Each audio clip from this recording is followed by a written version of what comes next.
सुनिए डॉक्टर श्याम सुंदर पाराशर जी की यह अनमोल कथा। आज की इस प्रथम दिवसीय कथा के प्रथम भाग के अंतर्गत भक्तों, आप लोग भक्ति की एक ऐसी अद्भुत कथा सुनेंगे जिसको सुनकर आपका मन बिना प्रभु में विलीन हुए नहीं रहेगा और धीरे धीरे इस कथा को सुनते ही आप परम पद को भी प्राप्त करेंगे।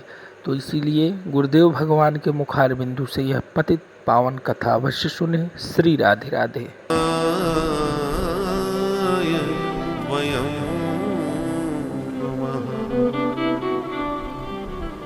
यं प्रव्रजन्तमनुपेतमपेतकृत्यं द्वैपायनो विरह कातर आजुहाव पुत्रेति तन्मयतया तरवो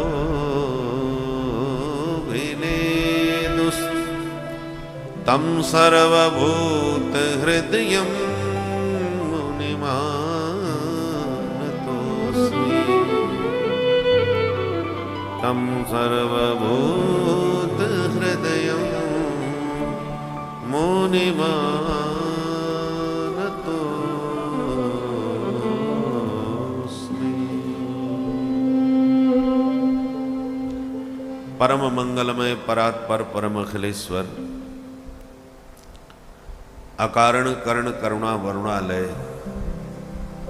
तडित विनिंदित पीतांबरधारी भक्त वांछा कल्पतरु भगवान श्री बालकृष्ण प्रभु की वांग्मय प्रतिस्वरूपा श्रीमद् भागवत महापुराण सप्ताह ज्ञान यज्ञ माँ गंगा के पावन पुलिन पर प्रारंभ होने जा रहा है। ऐसा दिव्य पावन दृश्य कि माँ गंगा का भी दिव्य निर्मल पावन जलधारा का दर्शन भी हो रहा है, जो भगवान के श्री चरणों से समुद्भूत हैं। प्रभु के पादारविंद से प्रकट भगवती भागीरथी गंगा के दर्शन के साथ साथ उनके मुखारविंद से समुद्भूत श्रीमद् भागवत की ज्ञान गंगा में भी हम गोता लगा रहे हैं। देखिए, जीवों का कल्याण करने के लिए भगवान ने अपने अंग से दो धाराएं प्रकट करी।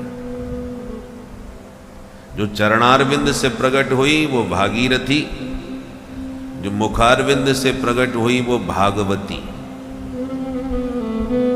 ये दो धाराएं और दोनों जगत का कल्याण करने के लिए प्रकट हुई है।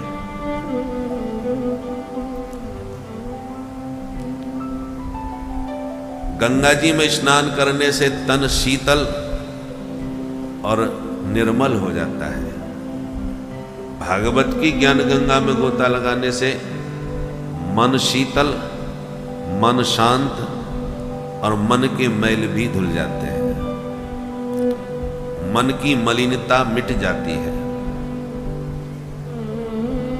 और दोनों की आवश्यकता है। तन भी शुद्ध होना चाहिए, मन भी शुद्ध होना चाहिए। और यहां दोनों की शुद्धि के दोनों उपाय हैं, तन की शुद्धि और मन की शुद्धि।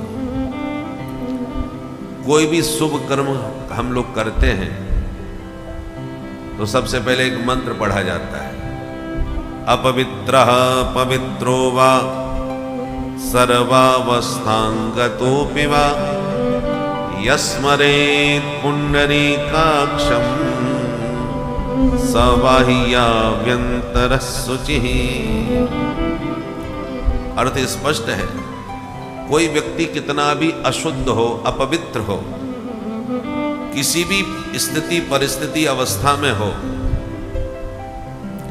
परंतु जब भगवान पुंडरीकाक्ष का हम लोग स्मरण करते हैं, पुंडरीकाक्ष माने, पुंडरी कहते हैं कमल, पुंडरीक नाम कमल का है और अक्ष माने आंख।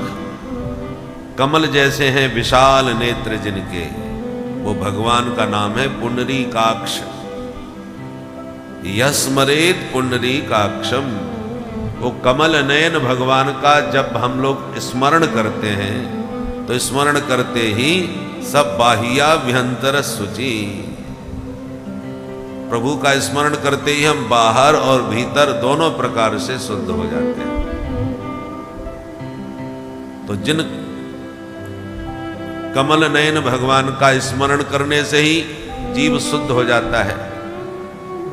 तो हम लोग स्मरण भी कर रहे हैं ठाकुर जी का उनके चरित्रों के माध्यम से, और उनके ही सी अंग से प्रकट हुई ये दोनों धाराओं में गोता भी लगा रहे हैं, वो भी शुद्ध करने वाली। एक ही पिता की दो पुत्रियां सगी बहन होती हैं, तो भगवान के ही अंग से प्रकट हुई हैं ये दोनों, भागवत की ज्ञान गंगा और भागीरथी की पावन गंगा। तो एक ही भगवान के अंग से प्रकट हुई है तो दोनों सगी बहनें हुई। अब कोई ये प्रश्न करे कि सगी बहनें तो हैं, इनमें छोटी और बड़ी कौन सी है? ज्येष्ठ कौन है, कनिष्ठ कौन है? तो को बड़ छोट कहत अपराधु, दोनों ही पावन करने वाली हैं, किसको छोटी किसको बड़ी कहें। पर फिर भी समीक्षा करके देखें, हमारे लिए तो दोनों सुलभ हैं, फिर भी कोई ना कोई तो छोटी बड़ी होती ही है। भले जुड़मा बहनें हो तब भी 2-4 मिनट के अंतर से तो छोटी बड़ी मानी जाती है। तो विचार करो इनमें छोटी कौन बड़ी कौन।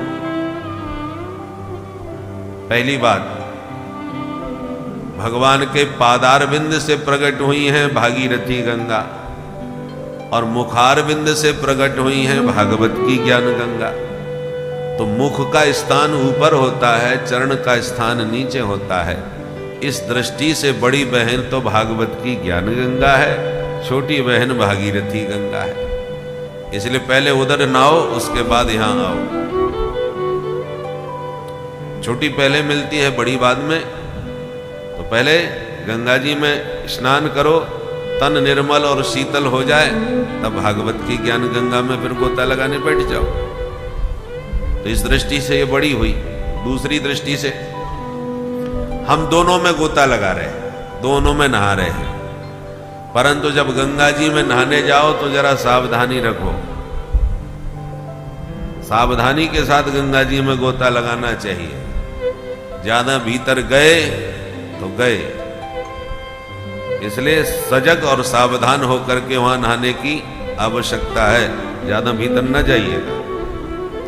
पर श्रीमद् भागवत की ज्ञान गंगा में ऐसी कोई निषेध नहीं है कि बस यहां से ज्यादा नहीं जा सकते। आपकी जितनी बुद्धि और जितना विवेक और जितनी सामर्थ्य हो, उतनी गहराई में इस गंगा में गोता लगाओ। खतरा किसी प्रकार का कोई नहीं है।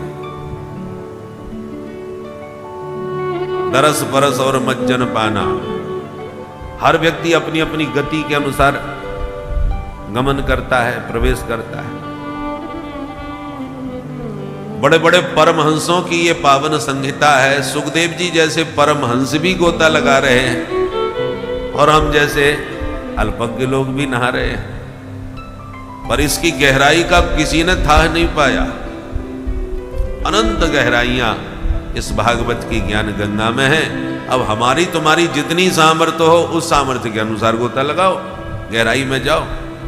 बिना किसी खतरे के आप इसकी गहराई में उतर सकते हैं। और गंगा जी की गहराई में थोड़ा सावधानी की आवश्यकता है। तीसरी विशेषता, गंगा जी में नहाने से तन शीतल होगा, और तन की धूल मिट्टी पसीना जो लगा होगा वो भी साफ हो जाएगा। पर भागवत की ज्ञान गंगा में गोता लगाने से मन शीतल होगा और मन के संताप दूर होंगे। बोलो राधे राधे। राधे राधे। और तन की अपेक्षा मन की निर्मलता ज्यादा महत्वपूर्ण मानी गई है। भगवान ने यह नहीं कहा कि निर्मल तन मन है, निर्मल तन जन सो मोहि पावा, ऐसा नहीं कहा। तन कैसा भी हो, महात्मा लोग भस्म लगाए घूमते हैं, शारीरिक सौंदर्य पर संत थोड़ी विचार करते हैं, वो तो मन की निर्मलता पर ध्यान देते हैं। तन दिखाई पड़ता है पर मन नजर नहीं आता। मन तो भीतर है, सूक्ष्म है।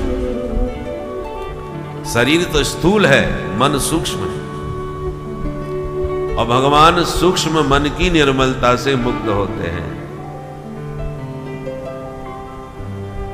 एक कैमरा होता है जो आपका फोटो खींचता है, जैसी शकल सूरत होगी वैसा बता देगा।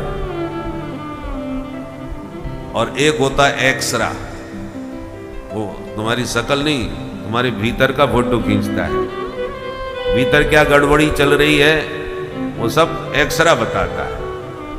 तो हम लोगों की आंख बाहर की सुंदरता पर मुग्ध होती है, पर भगवान की आंख भीतर की सुंदरता को देखती है। तुम्हारा मन कैसा है, बुद्धि कैसी है, विचारधारा कैसी है।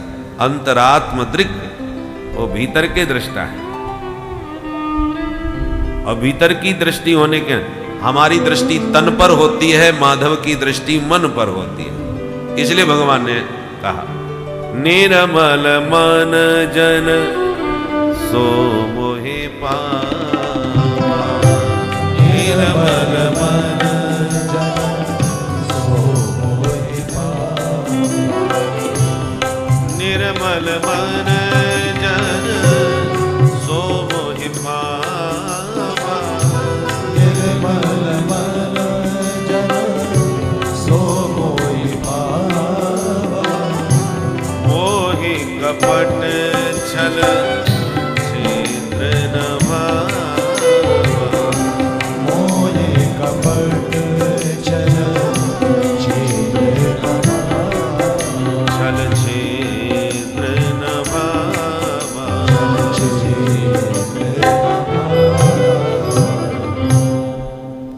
भगवान ये नहीं कहते मुझे निर्मल मन पसंद है। निर्मल तन नहीं कहा, मन, निर्मल मन। तो पता चले मन, देखो तन का मैल दिखाई पड़ता है। शरीर में कहीं गंदगी हो नजर आ जाती है तो नहा करके साफ कर लेते हैं। अब भगवान कहते हैं निर्मल मन चाहिए, तो मन में मैल क्या है ये कैसे पता चले? मन की गंदगी नजर नहीं आती क्योंकि मामला भीतर का है। भगवान कहते हैं तुम्हें मन का मैल नजर नहीं आता तो हम बताई देते हैं। बताओ। बोले मोह कपट छल छिद्र न भावा। ये छल कपट जिनके मन में है यही मन का मैल है। भगवान कहते हैं ये हमको पसंद नहीं। मन आपका छल कपट से मुक्त होना चाहिए। जो हृदय में वही वाणी में वही व्यवहार में होना चाहिए। मनस्येकम वचस्येकम कर्मण्येकम सदात्मना। मनस्यन्यत वचस्यन्यत कर्मण्येतत् दुरात्मना। सज्जन और दुर्जन की यही परिभाषा है।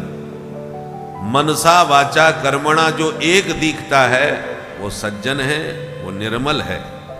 और मनसा वाचा कर्मणा जिसमें भेद दिखता है, मन में कुछ सोच रहा है, वाणी से कुछ बोल रहा है, क्रिया में कुछ और ही कर रहा है, ये दुरात्माओं के लक्षण है। इसलिए भगवान ने कहा कि तुम्हारे भीतर जो छल कपट है इसको बाहर निकाल दो, तुम्हारा मन निर्मल हो जाएगा। तो गंगा में स्नान करने से तो तन के मैल साफ हो जाएंगे, पर जब आप भागवत की ज्ञान गंगा में गोता लगाएंगे तो मन में जो छल कपट आदि चलता रहता है उसकी सफाई होगी, मन का इलाज होगा, मन की शुद्धि होगी। तो तन मन से शुद्ध होकर के, पावन होकर के, तब हम प्रभु की कृपा के पात्र बनते हैं।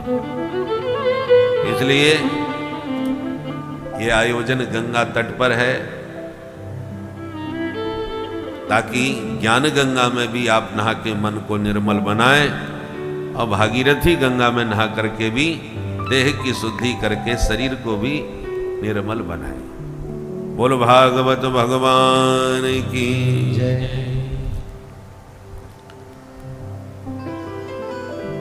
भगवान सच्चिदानंद घन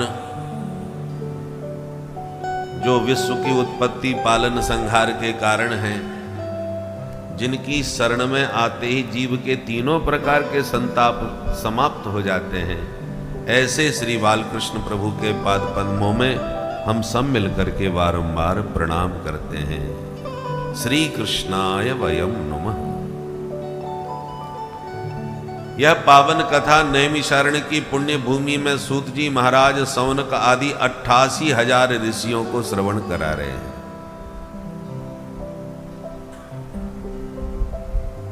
नैमिषारण्य की भूमि आपने सुनी होगी, उत्तर प्रदेश के लखनऊ से लगभग 100 किलोमीटर दूर नैमिष भूमि, जिसको चक्र तीर्थ भी कहते हैं। आज भी वहां गोल चक्राकार जल राशि का दर्शन होता है, जिसमें स्नान करके लोग व्यासपीठ के पास बैठ करके कथामृत पान करते हैं। वहां व्यासपीठ बनी हुई है बरगद के नीचे। उस व्यासपीठ पर सूत जी महाराज को ऋषियों ने मिलकर के बैठा दिया। 88,000 संख्या है महात्माओं की, जिनके मुखिया हैं सौनक मुनि। सबने मिलकर के सूत जी को व्यास गद्दी पर बैठा के प्रणाम करते हुए कहा, भगवान, हम लोगों का हृदय घोर अज्ञान के अंधकार से भरा हुआ है और आपके पास करोड़ों सूर्य के समान ज्ञान का दिव्य प्रकाश है। उस ज्ञान के प्रकाश को हमें प्रदान करें ताकि हमारा भी अज्ञान रूपी अंधकार मिट जाए। अज्ञान ध्वांत विध्वंस कोटि सूर्य समप्रभ सूताख्या हि कथा सारम मम कर्ण रसायनम। सौनकादि कहते हैं, सूत जी महाराज ऐसी बढ़िया कथा सुनाओ कि हमारे कानों में रसायन घुल जाए। मम कर्ण रसायन, भगवान की कथा कर्ण रसायन है, कानों से पीने वाला अमृत। कर्ण पुटहि पिबन्त्यः। और कृपा करके ये भी बताओ कि भक्ति ज्ञान वैराग्य विवेक को बढ़ाने के लिए ये वैष्णव लोग करते क्या है? हमारे भीतर भी ज्ञान वैराग्य भक्ति कैसे बढ़े, उसका कोई उपाय बताओ। निवेदन यह है कि घोर कलयुग आ चुका है और कलयुग में कठिन काम कोई कर नहीं सकता। इसलिए भगवत प्राप्ति का सरल से सरल साधन आप जो समझते हो वो कृपा करके हमें बताइए, क्योंकि आपके ऊपर गुरुदेव भगवान की विशेष कृपा है। किसी को चिंतामणि मिल जाए, कल्प वृक्ष मिल जाए, ये दोनों ही चीजें सारे मनोरथों को पूर्ण करने वाली होती हैं। पर चिंतामणि और कल्प वृक्ष से तुम ये चाहो कि हमें भगवान से मिला दो, ठाकुर जी का दर्शन करवा दो, ब्रह्म ज्ञान करवा दो, तत्वबोध करा दो, तो ये इनकी सामर्थ्य नहीं है। ये तुम्हें भौतिक वस्तु तो दे देंगे और परमार्थ तत्व को देने की सामर्थ्य इनमें नहीं है। ये सामर्थ्य तो केवल गुरुदेव भगवान के चरणों में है। चिंतामणि लोक सुखम सुरद्रुह स्वर्ग संपदम प्रयक्षति गुरु प्रीतो वैकुंठम योगी दुर्लभम। गुरु कृपा से वह वस्तु मिल सकती है जो योगियों के लिए भी दुर्लभ होती है। इसलिए हे सूत जी महाराज, आपके ऊपर भरपूर गुरु कृपा है, उस गुरु कृपा का प्रसाद हमें भी प्रदान करें। सुनकर के सूत जी बड़े प्रसन्न हो गए। महात्माओं, तुम्हारे मन में मेरे प्रति जो श्रद्धा और प्रीति है उसे देखते हुए आज मैं समस्त शास्त्रों का सार तुम्हें सुनाऊंगा। सावधानतया शृणु, बिल्कुल सावधान होकर के सुनिएगा। जैसे भगवान का चरणामृत हम दोनों में लेते हैं या हाथ में भी लेते हैं, तो चरणामृत ऐसे लेना चाहिए कि एक बूंद भी न टपकने पावे। चरणामृत पीने का जितना पुण्य है, चरणामृत का हाथ से गिरने पर उतना ही अपराध भी है। इसलिए बहुत सावधानी से चरणामृत जैसे लेते हैं, ऐसे ही भगवान का ये कथामृत भी कान के दोनों में भर के पीना चाहिए, कहीं बिखर न जाए। इसलिए सावधानतया शृणु, सावधान होकर के सुनो। कालव्याल मुखग्रास त्रास निर्णास हेतवे श्रीमद्भागवतं शास्त्रम् कलौ कीरेण भासितम्। संसार में प्रत्येक प्राणी काल व्याल का ग्रास है। व्याल माने सर्प, काल रूपी महासर्प मुंह फाड़ के बैठा है। हम लोग सब उसी के मुंह में बैठे हैं। कब किसको किस पल घटक जाए कोई पता नहीं, इसलिए इसका नाम है मृत्युलोक। मृत्युलोक का मतलब जो जहां आया है एक न एक दिन उसको जाना पड़ेगा, इसलिए इसका नाम मृत्युलोक है। आया है सो जाएगा, राजा रंक फकीर कोई भी हो, बड़े बड़े संत भी आते हैं जाते हैं, यहां का नियम है, इसलिए इसका नाम मृत्युलोक है। आपने जगह जगह बोर्ड लगे देखे होंगे, कृपया गाड़ी कोई खड़ा न करे, यहाँ गाड़ी खड़ी करना मना है, यहाँ पर बातचीत करना मना है।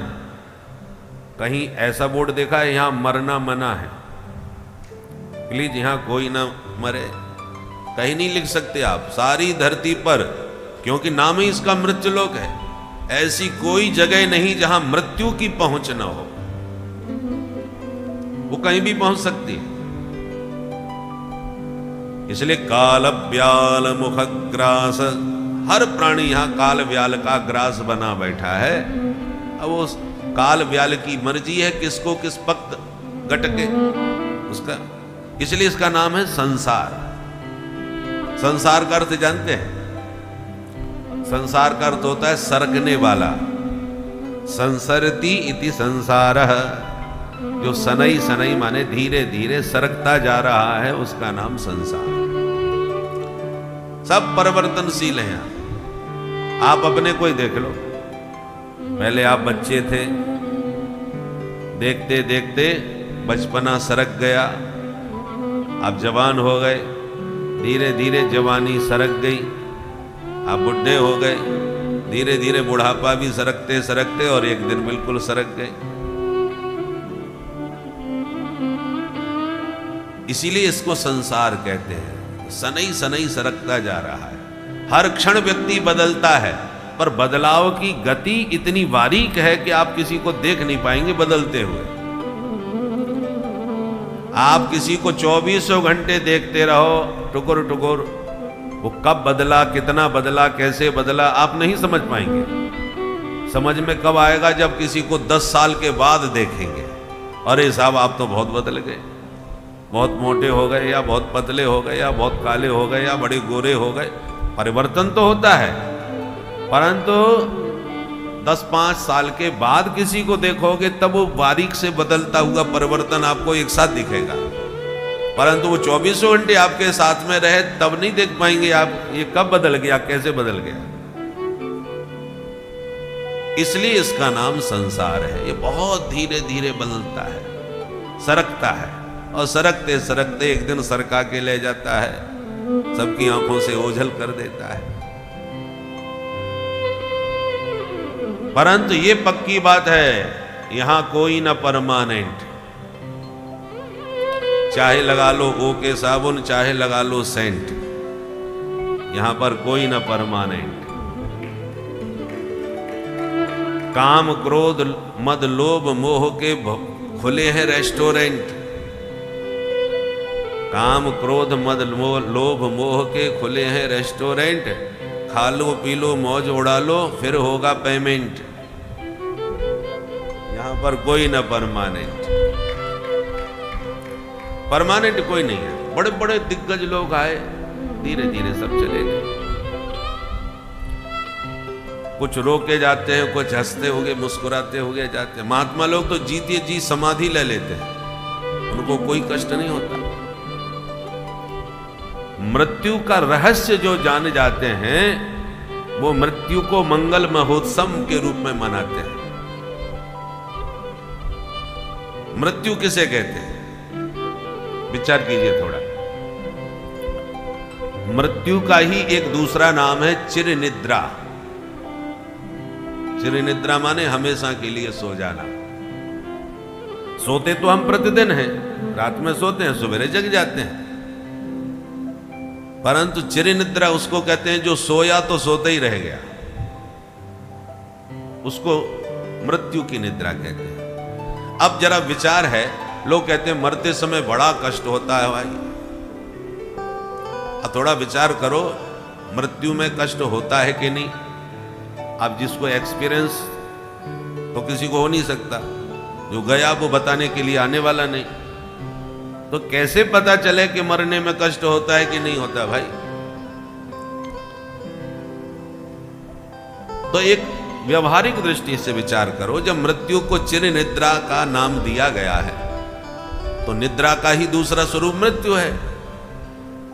गहरी नींद में सोने के बाद हमें कुछ भी होश नहीं रहता कि दुनिया में कहां क्या हो रहा है, सब दुनिया भुला दी है, त्याग दी है। बिल्कुल वही स्थिति मृत्यु में होती है, मरने के बाद सब छूट गया।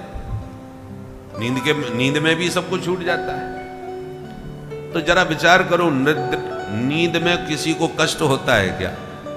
बिल्कुल नहीं होता, बल्कि नींद ना आवे तो लोग नींद की गोली खा करके सोना चाहते हैं। नींद इतनी प्यारी चीज है कि उसके सामने सब बेकार। नींद से ज्यादा प्रिय वस्तु संसार में कुछ नहीं हो सकती। आपका कितना भी पुराना घनिष्ठतम मित्र हो, वो भी बरसों बाद आपसे मिलने आए, कितना आनंद आएगा जरा सोचिए उससे मिल करके। पर कितना भी उससे मिलने में आनंद आ रहा हो, कितनी भी बढ़िया गपशप लग रही हो, जब रात के 12-1 बजने लगते हैं तो कहना पड़ता है भैया अब नींद आ रही है, अब आप भी सो हम भी सोए। विदा लेनी पड़ेगी ना। निद्रा के सामने कोई चीज, आपको जब गहरी नींद आ रही हो तो कोई 56 भोग ला के भी रखे, साहब क्या बढ़िया भोजन बनाए पाइए, बोले साहब इस समय सोने दीजिए, हम कल खाएंगे, अब भोजन की इच्छा नहीं है। आप कल्पना कीजिए, नींद से अधिक प्यारा कोई संसार में है? कोई नहीं हो सकता। पत्नी कितनी भी प्रिय हो, प्यारी हो, सुंदर हो, परंतु जब नींद गहरी आती है तो आपको उससे भी विदा लेना पड़ता है, उसको भी छोड़ के अंतर्मुखी बनना पड़ता है। मां का बच्चा कितना प्यारा होता है, हृदय का टुकड़ा कहती है, 24 घंटे उसे छाती से लगा के रखती, कितना प्यार करती है मां। पर वही बच्चा जब गहरी नींद मां को आ रही हो और बच्चा बार बार रोवे तो वो भी 2 थप्पड़ मार देती है, कमबख्त सोने भी नहीं देता ढंग से। आप किसी को भी देख लीजिए, नोट सबसे प्यारे लगते हैं ना। अब किसी ने ढेर सारे नोट दिए और बोले फटाफट गिनो इनको, अब गिनते गिनते रात के 1-2 बज गए। अरे भैया अब तो रहने दो, अब हम पहले सोएंगे, बाद में कल देखेंगे। तो चाहे नोट हो, चाहे बेटा हो, चाहे बेटी हो, चाहे पत्नी हो, चाहे मित्र हो, कोई भी हो, नींद से ज्यादा प्यारा कोई नहीं। तो नींद जब हमें इतनी प्यारी लगती है और चिर निद्रा मृत्यु का नाम है, तो फिर निद्रा में कोई कष्ट नहीं तो मृत्यु में कष्ट क्यों होता है भाई? मृत्यु में कष्ट होता तो है, परंतु एक ही कारण है उसका। क्या? कि आप नींद में जब जाते हैं तो आपको इतना ज्ञान है कि गहरी नींद में सोएंगे, सवेरे जगने के बाद एकदम सारी थकान उतर जाएगी। जितनी गहरी नींद में सोएंगे उतने ही आप ताजगी अनुभव करते हुए जगेंगे, एकदम फ्रेश हो जाएंगे। नींद ना आवे तो थकावट नहीं जाएगी। अब कल ही हम उड़ीसा में कथा संपन्न करके आए, कल कथा संपन्न हुई और यहाँ चालू हो रही, तो वहाँ से तुरंत 5 घंटे का सफ़र करके फिर रायपुर में आए, वहाँ से फ्लाइट पकड़ी, फिर दिल्ली में उतरे रात को, और फिर दिल्ली में जागरण ही करना पड़ा। नींद कहाँ आती एयरपोर्ट पर, और फिर सवेरे की फ्लाइट पकड़ के यहाँ देहरादून आए। तो हमने देखा कि सुविधा तो खूब थी कोई, पर नींद नहीं थी। आने जाने में चलना पैदल थोड़ी चलना पड़ा, परंतु नींद उचित नहीं मिली तो भयंकर थकावट हो गई। अब जब महाराज सवेरे बाल भोग करके जरा आराम कर लिए, तब ताजगी आई। जब नींद पूरी, उसकी कोर्स पूरा हो गया, तब जा करके थकावट उतरी और अब थोड़ी ताजगी आई। तो कहने का मतलब यह है कि नींद के सामने सब फैल, कुछ भी हो, कितनी भी प्रिय हो, परंतु नींद में हमें इतना तो ज्ञान है कि सोने के बाद हम फिर जागेंगे और सोते समय जो हमसे छूट जाता है वो जागने के बाद फिर मिल जाता है। बिना सब कुछ त्यागे आप सो नहीं सकते। थोड़ा भी टेंशन चल रहा हो मस्तिष्क में तो नींद ही नहीं आएगी ठीक से। नींद तभी आती है जब सब कुछ मस्तिष्क से निकल जाए, सबको भुला दिया जाए, सारा संसार छूट जाए, सबको भूल करके ही आप सो पाएंगे। किसी का भी चिंतन चलता रहा तो नींद बढ़िया नहीं आएगी। तो जो सब कुछ आपने मन से त्यागा उसके बाद सोए, परंतु जब जागे तो जो छूटा था वो सब मिल गया। मकान, दुकान, व्यापार, घर परिवार सब मिल गया। इसलिए हमें कोई कष्ट नहीं है, जो खोया वो पाया। पर चिरनिद्रा में जब आंख बंद होती है तो इतना हमें मालूम है कि इस नींद में सोने के बाद जो छूटा तो छूट ही गया, फिर वापस नहीं मिलता। चिरनिद्रा में जब आंख बंद होती है तो आंख बंद करने के साथ ही संसार पूरी तरह और हमेशा के लिए छूट जाता है। घर, परिवार, मकान, दुकान, व्यापार सब छूट जाता है। तो मरने का कष्ट नहीं है, छूटने का कष्ट है कि जिस घर परिवार को मैंने इतने वर्षों से सजाया, इतना बड़ा व्यापार मैंने बढ़ाया है, इतने मेरे नेमी प्रेमी, इतना घर मैंने संबंध संसार में बनाया, मेरे इतने नेमी प्रेमी लोग हैं जिन जिन से हमारी ममता है। मैं और मोर तोरते माया, माया के ये दो रूप हैं, मैं और मेरा। मैं माने शरीर, हमने मैं के रूप में शरीर को माना है। शरीर से हमारा कितना प्रेम होता है। इस शरीर को चमकाने में हमने कितना रुपया खर्च किया होगा है? तो जिस शरीर को मैंने इतना सजाया, संभाला, और इस शरीर के संबंधों को मैंने जितना बनाया और संभाला, वो अब न शरीर रहेगा और न संसार रहेगा। तो मृत्यु के कष्ट का कारण कौन बना? आसक्ति, मैं और मेरा।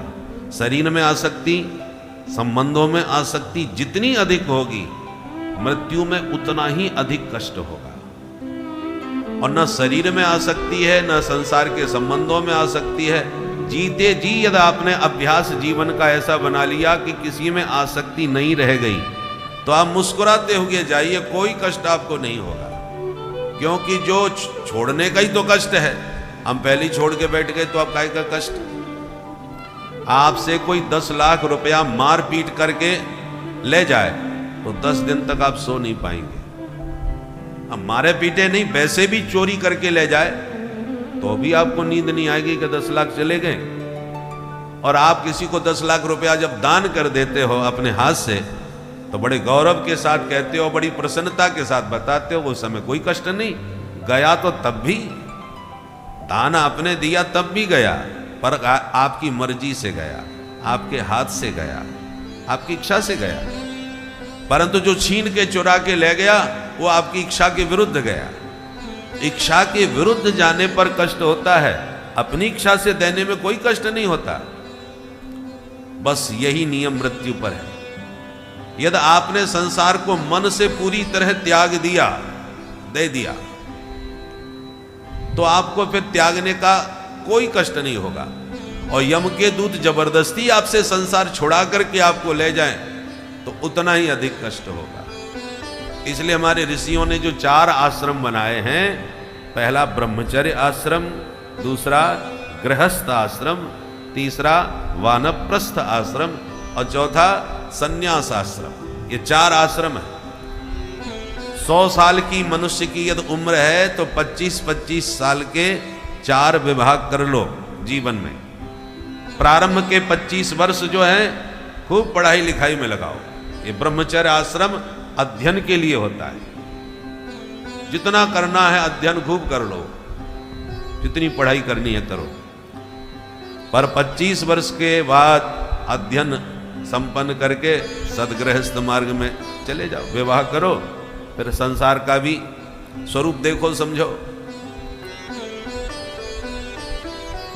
और जब 50 साल की उम्र तक संसार का सुख भोग लिए, बेटा बेटी हो गए, शादी विवाह कर लो, सबसे फ्री हो लो, और संसार की सारी जिम्मेवारियां जब 50 वर्ष की उम्र तक पूरी हो जाए, तो 50 के बाद 51, 52 ये वन के संकेत मिलने लगते हैं। अब थोड़ा घर से बाहर निकलो,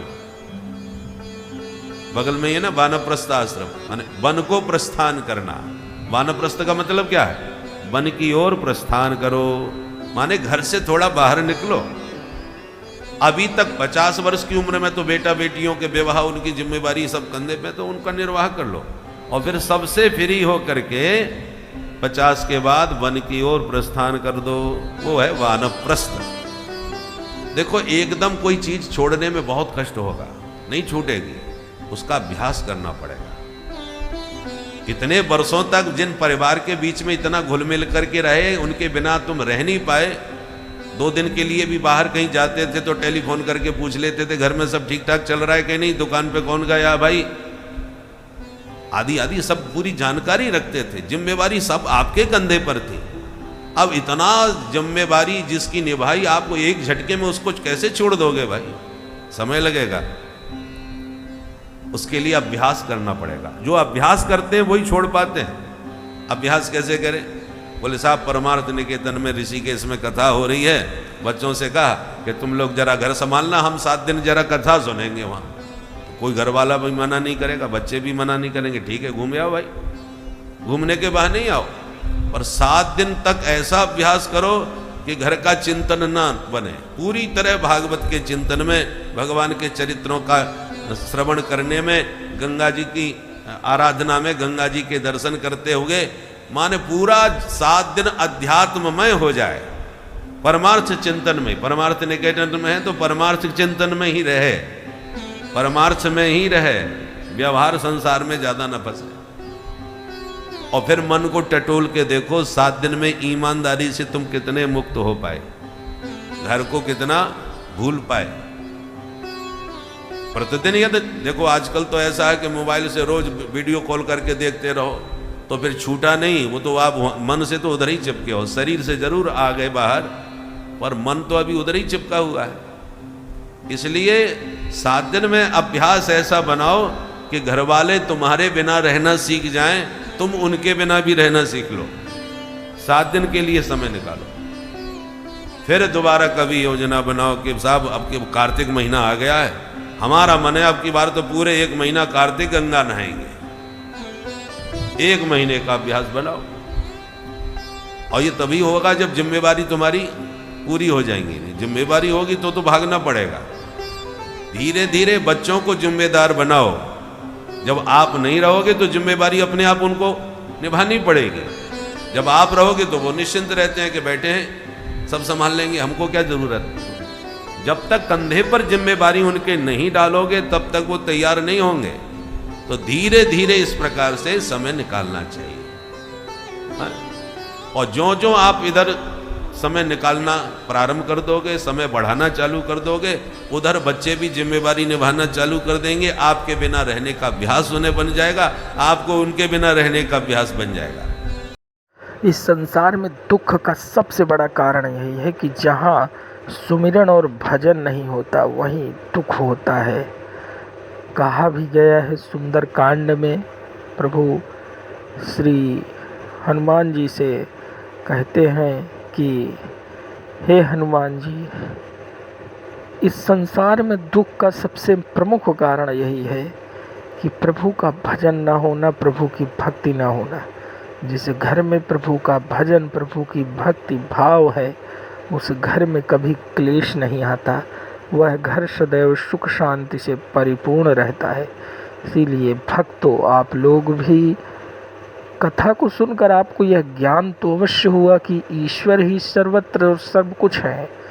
हमें इस माया की नगरी से ऊपर उठकर प्रभु परमात्मा पर अपने विचार, अपने मन, अपने धन तन सबको लगाना चाहिए।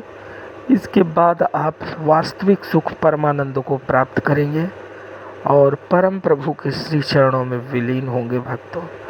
तो आज से ही कथा सुनकर इस चीज़ को जानिए कि भक्ति ही सबसे बड़ी चीज़ है और हमें भक्ति ही करनी है भक्तों। श्री राधे राधे। नाती पोताओं के विवाह में आऊंगा तो मेरे जो मित्रों के नाती पोता हैं उनके यहाँ भी आना पड़ेगा, व्यवहार बिगड़ेगा। इसलिए जब हमको कहने को हम अपने ही बच्चों के विवाह में नहीं आते तो तुम्हारे विवाह में, तुम्हारे बच्चों के विवाह में क्यों आएंगे। बिल्कुल पूरी तरह से विरक्त होकर के, माने सन्यास भले ही उन्होंने नहीं लिया पर मन से पूरी तरह सन्यासी बन करके आए। और जब उनके परिवार में कोई विवाह होता था तो विवाह की वीडियो बना करके सब परिवार आकर के फिर दादाजी को दिखा देते, देखो दादाजी ऐसे ऐसे विवाह हुआ, और दादाजी खुश हो जाते थे, बस एक दिन मिल लिए। ये है असली वैराग्य। केवल कपड़े रंगने से नहीं, मन वहीं रमा हुआ है। सच्चा त्याग कबीर का जो मन से दिया उतार। तो अभ्यास करने से धीरे धीरे बन जाती है बात। तो कब संसार छूट गया आपको पता ही नहीं चलेगा, कैसे छूट गया पता ही नहीं चलेगा। और तुम कह के तो कहोगे हम सन्यासी बन रहे हैं, अब हम लौट के नहीं आएंगे, तो परिवार टेंशन में आ जाएगा, आप भी परेशान हो जाएंगे कि मैं छोड़ के आ गया, अब मैं तो दोबारा जाऊंगा नहीं, अब भगवान जाने मेरे बिना वो कैसे रहेंगे। कह करके मत आओ, ऐसा व्यवहार बनाओ, ऐसे ऐसे धीरे धीरे निकलने का अभ्यास करो कि तुम्हें भी बुरा ना लगे और तुम्हारे परिवार को भी बुरा ना लगे कि कब निकल गए। बोलो राधे राधे। राधे राधे। इसका नाम है वानप्रस्थ, वन को प्रस्थान। और जब पूरी तरह मन में विश्वास हो जाए कि अब मेरा चिंतन घर परिवार का बिल्कुल नहीं होता, तब फिर पूरी तरह से कपड़े रंग करके सन्यासी बन जाओ। परंतु कपड़े पहले रंग लिए और सन्यास दीक्षा ले ली, अब मन बार बार उधर ही घर में लग रहा है। ऊपर उठना तो उत्कर्ष है, गिरना ठीक नहीं। कि पहले सन्यासी बन गए, बाद में सन्यास नहीं संभला तो फिर गृहस्थ बन गए, ये पतन कहलाएगा। ऊपर की तरफ बढ़ो तो धीरे धीरे मजबूती के साथ आगे बढ़ो, कहीं बीच में नीचे न उतरना पड़े, पतन नहीं होना चाहिए। इसी का नाम है सन्यास। तो त्यागना तो पहले पक्का है, ये निश्चित है एक न एक दिन तुम्हें त्यागना पड़ेगा। यम के दूत मार पीट के तुमसे संसार छुड़वाएं या आप अपनी मर्जी से छोड़ें, अंतर सिर्फ सीधा है। आप मन से इस प्रकार विवेक पूर्वक छोड़ोगे, कोई कष्ट नहीं होगा छोड़ने का। और अचानक यमदूतों ने आकर के आपसे छुड़वाया तो भयंकर कष्ट होगा। उन्हीं के लिए श्री शंकराचार्य भगवान ने कहा, अंत काले महादुखम तस्मात् जागृति जागृति, जन्म दुखम जरा दुखम जाया दुखम पुनः पुनः, अंत काले महादुखम तस्मात् जागृति जागृति। उन लोगों के लिए कहा कि अंत काल में भयंकर दुख होगा, इसलिए पहले से अभ्यास करो। देखो पुराने जमाने में छोटी बच्चियों का विवाह हो जाता था, बहुत जल्दी विवाह कर देते। तो माता पिता बेटी को बचपन से ही सिखाते रहते थे, बेटी तेरे को पराए घर जाना है, कुछ ऐसा सीख करके जा कि हमारे खानदान का नाम बदनाम ना हो, कोई कहे कि हाँ माता पिता ने कितना बढ़िया संस्कार दिया। ये बच्ची को बचपन से ही माता सिखाती रहती थी। तो बच्ची का मन तैयार हो जाता था कि मुझे एक न एक जाना पड़ेगा। पहले ही उसका मन परिपक्व कर दिया जाता था, जाने के लिए उसकी मानसिकता तैयार कर दी जाती थी। और जब जाने का दिन आता था तो सजा धजा करके, दुल्हन बना करके और पति के हाथों से सौंप करके विदा कर दी जाती थी। परंतु जब जो बेटी इतने लाड़ प्यार से घर में पली है, अब उसको विदा करोगे तो कष्ट तो होगा। अब रो के करो या हंस के करो, ये तो पक्का है कि एक ना एक दिन इसको पराए घर जाना है। तो मानसिकता पहले से ही तैयार है, इसको विदा करना है। तो सजा धजा करके आप विदा करो। परंतु यदि बेटी को अचानक कभी ना बताया जाए कि तुम्हें जाना है, वो तो अपना ही घर मान के रह रही है, और अचानक उससे कहो बेटी जाओ, अब तुम इस घर की नहीं रही, तुम्हारा दूसरा घर हो गया, वो बेचारी परेशान हो ही जाएगी। तो जो बेटी के विदाई की स्थिति होती है, बिल्कुल वही इस जीव की विदाई की स्थिति होती है। दोनों की काफी समानता है, आप देख लीजिए। पुराने जमाने में बेटी की विदाई होती थी तो कहार डोली लेकर के उसको बैठा करके जात ले दे हैं, डोली में बैठा करके दुल्हन को विदा कर देते। और जीव जब इस जगत से जाता है तो उसकी भी डोली लेकर के जाए देते। कन्या को जैसे सजाया जाता है विदाई के समय, ऐसी जीवात्मा को भी जिसका शरीर छूटता है उसको भी नवा धोवा के नए कपड़े पहना करके सजा करके विदा करते हैं। दोनों स्थिति, बेटी की विदाई में भी विलाप होता है, दुखी होकर के सब लोग उसको विदा करते हैं। ऐसे जीव जब संसार से जाता है उसे भी रोगा करके विदा करते हैं। जब लेबुआ आते हैं ना, बेटी के लेबुआ, वो भी कहते हैं भाई जल्दी करो, हमारी गाड़ी छूट रही है, हमें बहुत लंबा सफ़र करना है, वो भी जल्दी जल्दी करते हैं। उसी प्रकार जब जीव जाता है तो घर के लोग तो उस बेचारे उसको घेर के रहते हैं, और बाहर वाले बिल्कुल डोली तैयार करके कहते भाई जल्दी करो, विलम्ब हो रहा है, वो भी जल्दी जल्दी करते हैं। दोनों स्थिति बिल्कुल एक सी लगती है। इसलिए हमारे बुंदेलखंड में गाया जाता है, एक भजन है। हमने सबसे पहले जो शंकराचार्य जी महाराज द्वारका पीठ और बद्रीनाथ जो दो पीठ के आचार्य थे, ब्रह्मलीन श्री स्वरूपानंद जी महाराज, उन्होंने ये भजन गाया था, उनकी वाणी से हमने सुना था, बहुत सुंदर लगा। आप जरा इसके शब्दों पर ध्यान देते जाइए, और बेटी की विदाई और जीवात्मा की विदाई कैसे की जाती है, दोनों की तुलना भी आप करते जाइए। इसमें थोड़े ये बुंदेलखंडी शब्द हैं इसमें कुछ, परंतु आपको समझ में आएंगे। जैसे नोनो माने अच्छा, बुरो लगे चाहे नोनो, लटो लगे चाहे नोनो, लटो माने बुरा और नोनो माने अच्छा।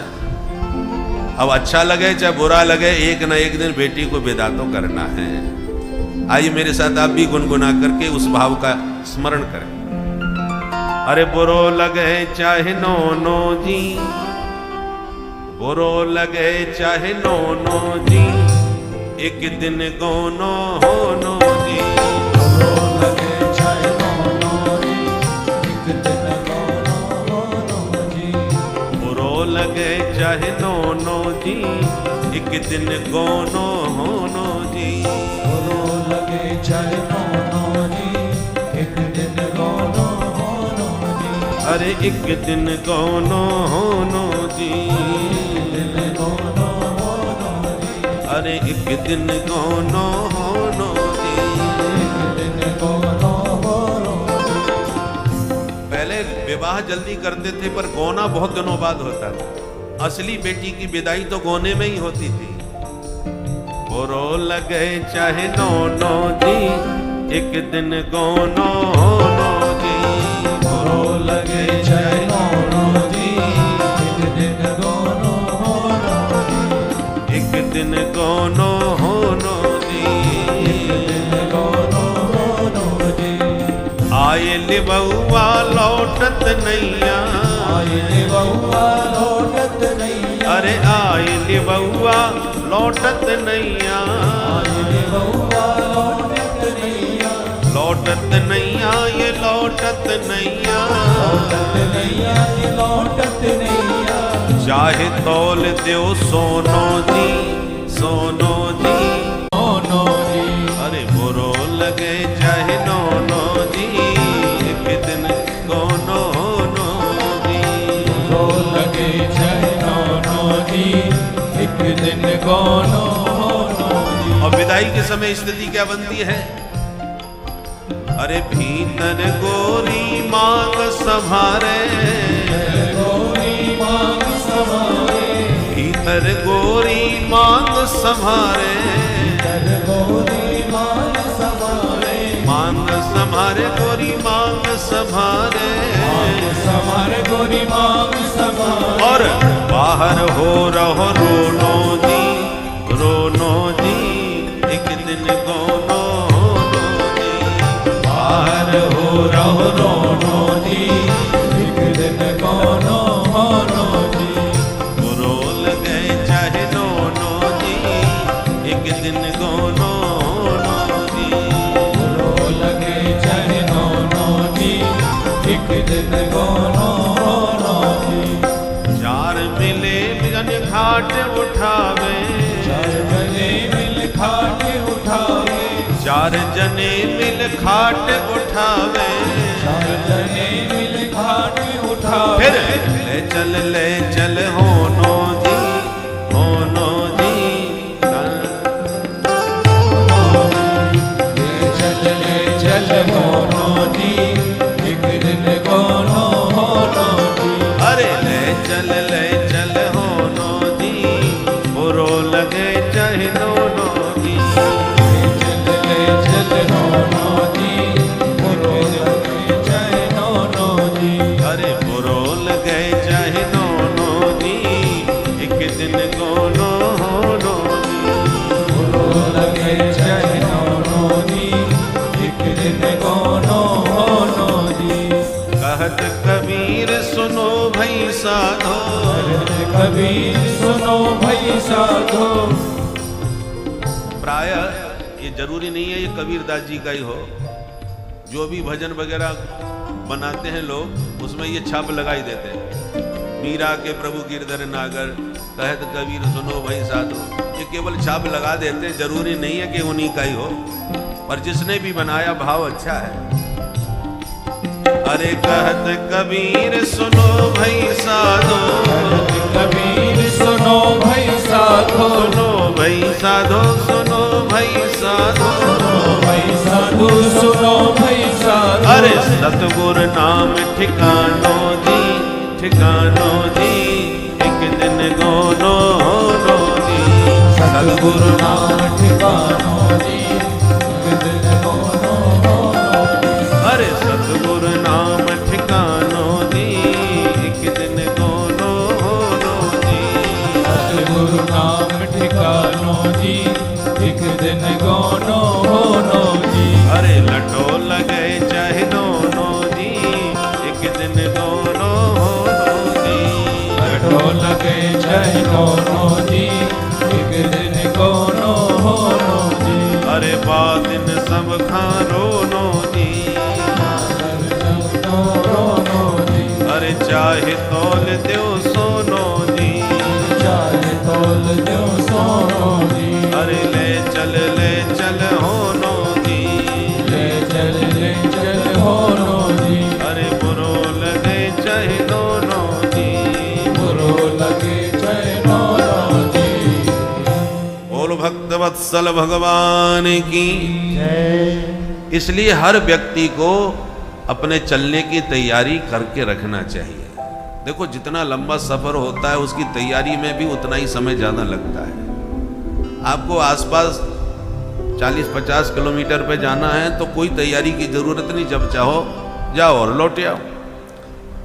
परंतु आपको 1000-2000 किलोमीटर दूरी की यात्रा करनी हो तो पूरी तैयारी के साथ करनी पड़ती है। सूटकेस और रिजर्वेशन वगैरह सब कंप्लीट रहना चाहिए, तब यात्रा आनंद की होगी। लंबी यात्रा है और विदेश यात्रा पर जाना हो फिर तो और लंबी तैयारी चलती है, महीनों पहले से पासपोर्ट बनवाना पड़ेगा, वीजा लेना पड़ेगा, वहाँ की सब व्यवस्था विचार करना पड़ेंगे, कहाँ रुकोगे, सब पूरी तैयारी के साथ। जितना लंबा सफर उतनी लंबी तैयारी होती है। और एक सफर ऐसा है जो सबसे लंबा है और उसी की तैयारी में हम सब निश्चिंत हैं, कोई तैयारी नहीं रहती। और जिनकी तैयारी होती है उनके लिए वो लंबा सफर भी बड़ा सुहावना हो जाता है, और जिनकी कोई तैयारी नहीं होती उन्हीं के लिए वो लंबा सफर भारी पड़ जाता है। सब जानते हैं, सबको विवेक है कि उस सफर में जो गया वो लौट के कोई आता नहीं है जिससे हम पूछ लें कि तुम्हारा सफर कैसा रहा भाई। विदेश में आप पहली बार जा रहे हो तो जो विदेश जाते आते रहते हैं उनसे परामर्श ले लो, भाई कैसी कैसी समस्या आती हैं, तो वो बता देंगे, आपको उनका अनुभव काम आएगा। पर जो लंबे सफर पे गया वो गया, उस पर आप मोबाइल से नहीं पूछ सकते कि दादाजी कैसा रहा सफर, हमको बताओ तो हम भी तैयारी करके रखें। कोई बताने वाला नहीं है, केवल शास्त्र ही उसके साक्षी हैं। शास्त्रों ने क्या जैसा बताया सफर के बारे में वही हमारे पास आधार है, और कोई आधार नहीं है। कोई अपने अनुभव की बात कैसे बताएगा? इसलिए शास्त्रीय आधार पर हमको उस लंबे सफर की पूरी तरह से तैयारी करके रखना चाहिए, ताकि जब भी हमको सफर पे जाने का आदेश मिले हम पूरी तैयारी के साथ अपना सूटकेस लेकर के जाएं। जैसे मिलिट्री वाले हर समय तैयार रहते हैं, जहां आदेश मिला तुरंत, ऐसे ही उस लंबे सफर के लिए हर व्यक्ति को तैयार रहना चाहिए।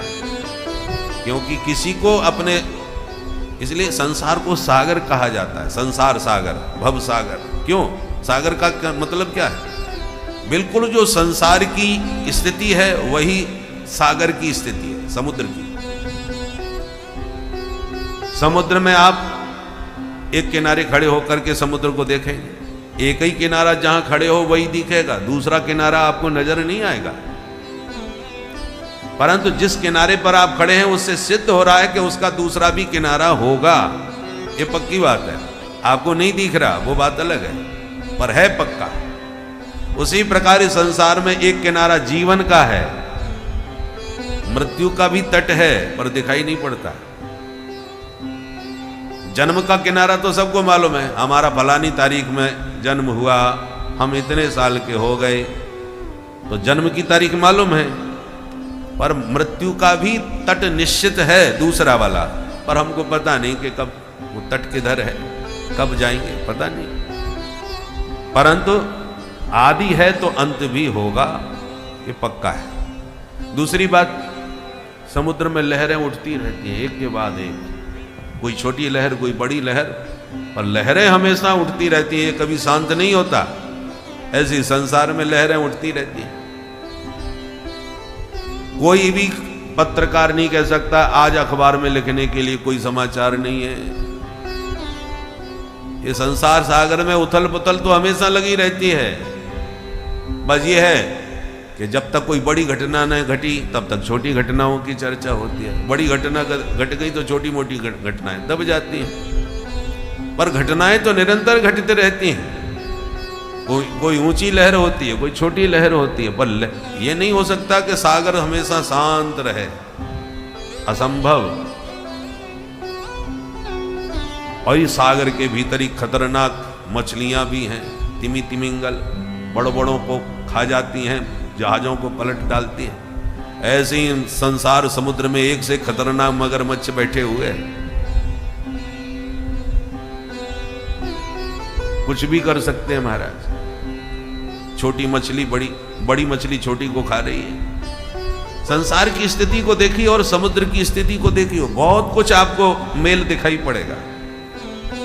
समुद्र में जैसे उथल पुथल मची रहती है, ऐसे संसार में भी हर समय कोई ना कोई उथल पुथल चलती रहती है। इसलिए संसार की उपमा सागर से दी जाती है। कोई कितना भी कोशिश करे कि हाँ संसार में हम शांति के साथ रह लें, शांति सब चाहते हैं, परंतु शांति से रहना बड़ा मुश्किल है।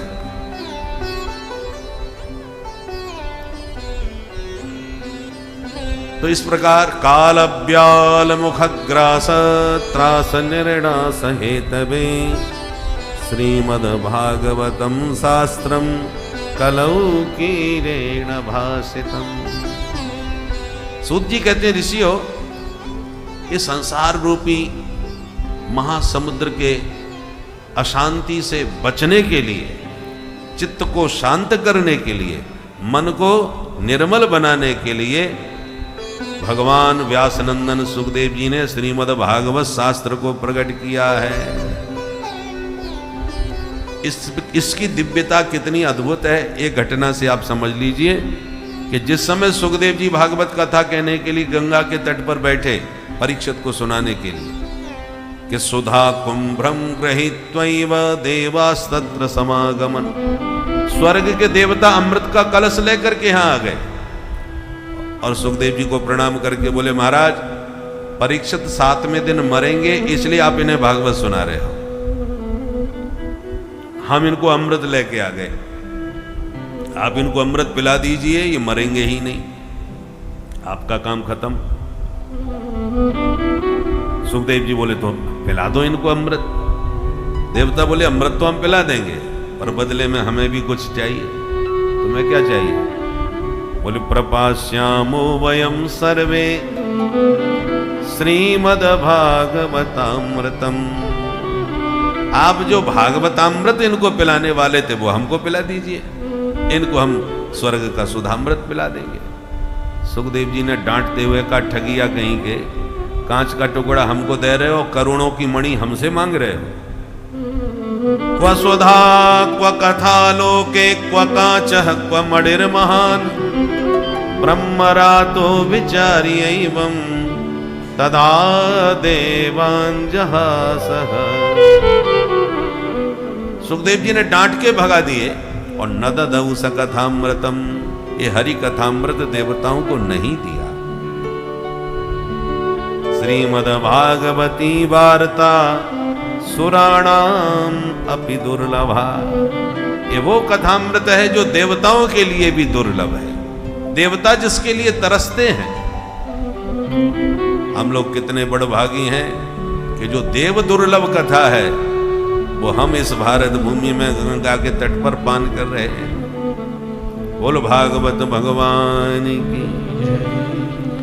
सौनक जी ने कहा, महाराज जब इतनी जोरदार ये कथा है, आप इसकी इतनी तारीफ कर रहे हैं, तो फिर 7 दिन में ही आप हमको क्यों सुना रहे हो?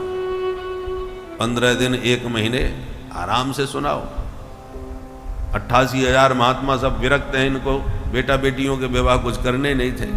तो महात्माओं ने कहा, हमें तो कोई जिम्मेवारी है नहीं, हमारा तो जिंदगी ही कथा में है, तो आप विस्तार से में महीना 2 महीना तक सुनाओ। ये 7 दिन में ही सुनने की परंपरा कहां से चल पड़ी?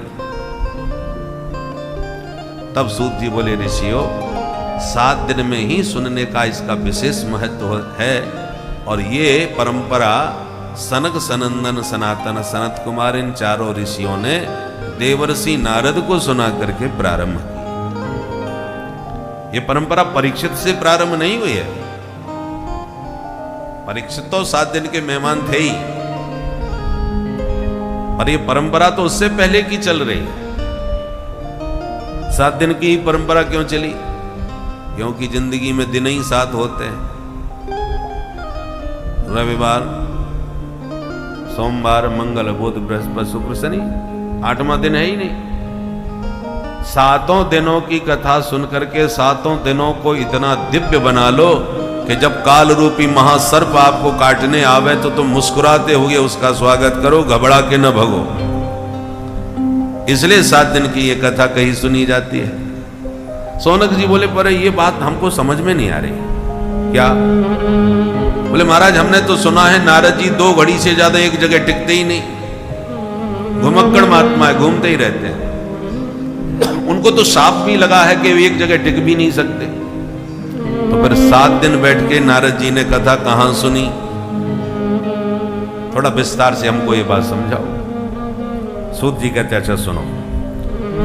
एकदा हि विशालायां चत्वार ऋषयो मलाः सत्संगार्थं समायाता दद्रसो तत्र नारदम्। एक समय की बात विशालापुरी में, विशालापुरी माने बद्रीनाथ, बद्री विशाल जैसे कहते, बद्री नारायण धाम में चारों भाई सनक सनंदन सनातन सनत कुमार घूम रहे थे। काय के लिए घूम रहे थे? सत्संगार्थम, कि कोई साधु संत मिले तो बैठ के उससे थोड़ा सत्संग करें। कि अचानक नारदम ददृशुहु, उन्हें दूर से आते हुए नारद जी दिखाई पड़े। जो नारद जी को देखा महात्मा चारों खुश हो गए, चलो आज नारद भैया से बढ़िया सत्संग करेंगे। क्योंकि चारों भैयाओं का जीवन ही भगवान की कथा है। कथा मात्रैक जीवन। भगवान की कथा सुने बिना आपको रहा ना जाए, ऐसा व्यसन जब बन जाए तो समझ लो आप अपने कल्याण के बहुत निकट पहुंच चुके हैं। आपके कल्याण में अब कोई संदेह नहीं रह गया। पर व्यसन बन जाए, व्यसन का मतलब तो सब जानते हैं हम, कोई ना कोई व्यसन से सब ग्रसित हैं।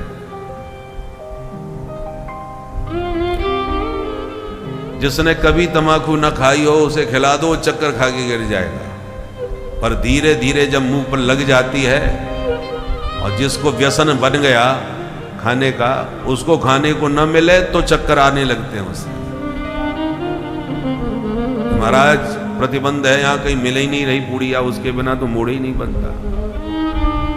इसको कहते हैं व्यसन, जिसके बिना रहा न जाए।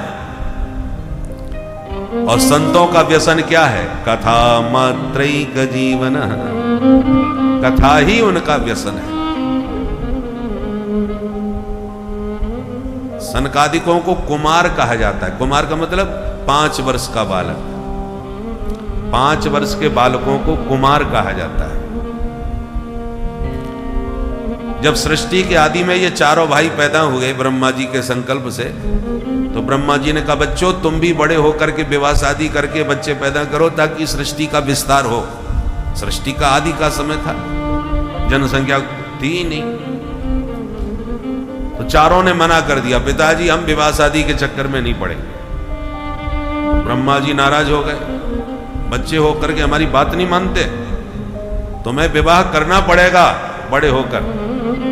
तो चारों ने कहा ठीक है पिताजी हम बड़े ही नहीं होंगे। वो 5 वर्ष के बालक बन के ही रह गए, 6 साल के कभी हुए ही नहीं, इसलिए इनका नाम कुमार पड़ गया। और चारों ही महान ब्रह्मज्ञानी है, अद्भुत महापुरुष है।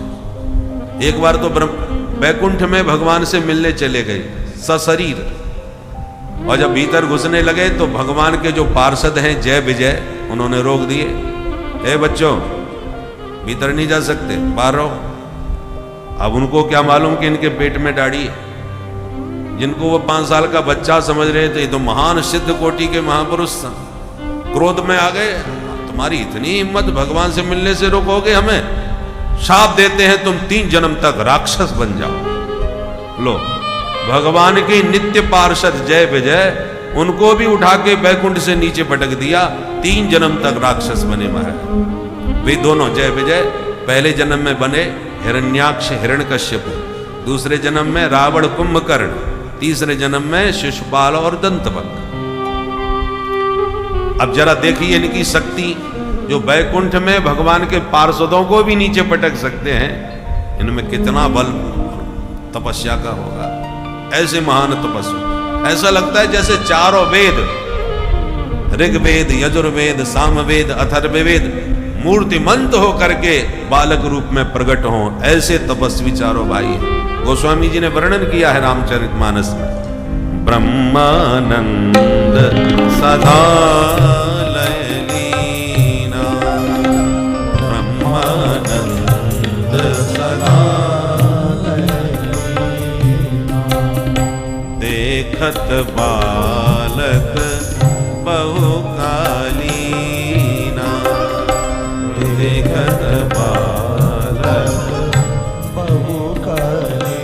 नारायण का नाम लेते ही समस्त पाप वैसे भी नष्ट हो जाते हैं। यह परम पावन नाम नारायण अनादिकाल से प्रचलित है और इस नाम की महिमा बहुत ही परम है, रहस्यमयी है। और इसीलिए हमें आपको इस नारायण नाम की महिमा को समझते हुए प्रभु नारायण के श्री चरणों में अपना ध्यान लगाना चाहिए। ओम नमो भगवते वासुदेवाय 12 अक्षर मंत्र का प्रयोग करें सभी भक्त। एक तरह से यह गुरु दीक्षा ही समझे और इस मंत्र का आप लोग आज से ही जाप शुरू करें भक्तों, क्योंकि कहा गया है कि मंत्र जाप मम दृढ़ विश्वासा पंचम भगत सुवेद प्रकाशा। तो आज से, अभी से, इसी समय से आप अपने मन में इस मंत्र का उच्चारण मनन अवश्य शुरू करें और जितना अधिक से अधिक हो सके इस मंत्र का उच्चारण मनन करें, जिससे स्वतः ही धीरे धीरे आपके अंदर तपोबल उत्पन्न होगा, तेज उत्पन्न होगा और आपके सारे पाप नष्ट हो जाएंगे, जिससे आपका पूरा जीवन सुखमय हो जाएगा। भक्तों, कथाओं को इसी प्रकार सुनते रहें। श्री राधे राधे। भगवान की कथा के अत्यंत प्रेमी है। कोई मिलता है तो कथा सुनते हैं, और पूरा दिन कोई नहीं मिला कथा सुनाने वाला, तो वे चारों में से एक वक्ता बन जाता है, 3 श्रोता बन जाते हैं, घर का सत्संग चालू। पर भगवान की चर्चा के बिना कोई दिन जा नहीं सकता। ऐसे कथा प्रेमी चारों भाई। तो नारद जी को देख करके खुश हो गए, चलो आज नारद जी से कथा सुनेंगे। पर निकट जाके देखा नारद जी की शकल पे 12 बज रहे, पूरी तरह चिंता में डूबे, सिर पकड़े जा रहे। चारों को बड़ा आश्चर्य हुआ कि दुनिया की चिंता दूर करने वाले बाबा स्वयं चिंता में डूबे कहां भाग रहे। चारों भैयाओं ने नारद जी को टोका, कथम ब्रह्मन दीन मुख कुतश्चिंता तुरो भवान त्वरितं गम्यते कुत्र कुतश्चागमनं तव इदानीं शून्यचित्तोऽसि गतविद्यो यथा जन तवेदं मुक्तसंगस्य नोचितं पदकारणम्। चारों भैयाओं ने नारद जी से कहा, कथम ब्रह्मन दीन मुख। नारद भैया तुम्हारा मुंह कैसे लटका हुआ है? आप कहां से आ रहे हो, इधर कहां जा रहे हो? इस समय आपका मुंह मुरझाया हुआ ऐसे लग रहा है जैसे 1000-500 के नोटों की गड्डियां एक झटके में किसी के लिए कागज के टुकड़े बन जाएं, तो वैसे वो बेचारा सिर पकड़ के परेशान होता है। आज नारद जी तुम्हारी सकल सूरत की यही स्थिति हो रही। अरे तुम्हारा क्या लूट गया बाबा? जो लूट लिया जाता है वो धन आप लोग अपने पास ही नहीं रखते, और जो आपके पास पूंजी होती है उसको दुनिया में कोई लूटने वाला नहीं। भक्त और संतों की पूंजी क्या है? आज वृंदावन धाम में आप बरसाने में देखिए, एक ही ध्वनि चारों तरफ गुंजायमान हो रही होगी, क्योंकि आज बरसाने वाली का प्रादुर्भाव हुआ है धराधाम पर। बोल राधा रानी की जय, बरसाने वाली की जय। चारों तरफ ब्रजमंडल में एक ही ध्वनि सुनाई पड़ रही होगी, हमारो धन राधा श्री राधा श्री राधा, हमारो धन राधा श्री राधा श्री राधा, हमारो धन राधा राधा राधा राधा राधा, हमारो धन राधा श्री राधा राधा, बरसाने वाली राधा राधा राधा राधा राधा, बरसाने वाली राधा राधा राधा राधा, मोहन की प्यारी राधा राधा राधा राधा राधा, मोहन की प्यारी राधा राधा राधा राधा, राधे हमारो धन राधा श्री राधा श्री राधा, श्री राधा श्री राधा, परम धन राधा श्री राधा श्री राधा, हमारो धन राधा श्री राधा श्री राधा, जीवन धन राधा राधा राधा राधा राधा, जीवन धन राधा राधा राधा राधा, प्राण धन राधा राधा राधा राधा राधा, प्राण धन राधा राधा राधा, श्री राधे हमारो धन राधा श्री राधा श्री राधा, हमारो धन राधा श्री राधा श्री राधा, परम धन राधा श्री राधा श्री राधा, परम धन राधा श्री राधा श्री राधा, संतन की प्यारी राधा राधा राधा राधा राधा, संतन की प्यारी राधा